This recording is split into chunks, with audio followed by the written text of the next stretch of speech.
Əvvəlcə qonaqlar Afrika Mədəniyyət Evinin stendi ilə tanış oldular.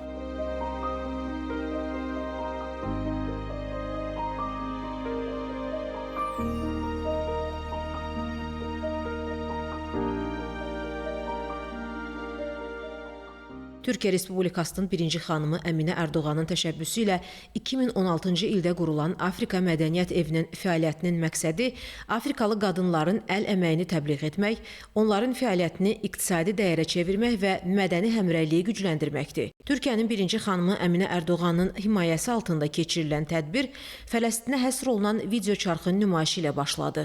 Tədbirdə çıxış edənlər müharibənin təsirlərinə məruz qalan uşaqlar üçün təhlükəsiz təhsil mühitinin bərpası, dəstək mexanizmlərinin gücləndirilməsi və təhsildə davamlılığın təmin edilməsinin regionun gələcəyi üçün strateji əhəmiyyət daşıdığını bildirdilər. Türkiyə Respublikasının birinci xanımı Əminə Ərdoğan çıxış edərək, tədbirdə veriləcək mesajların dünyanın müxtəlif bölgələrində baş verən müharibələrin qurbanı olan uşaqlar üçün yeni bir həyatın ümid işığı olacağına əminliyini vurğuladı.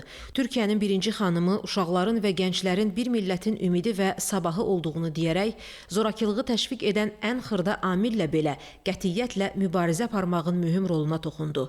Sonra xatirə şəkli çəkdirildi.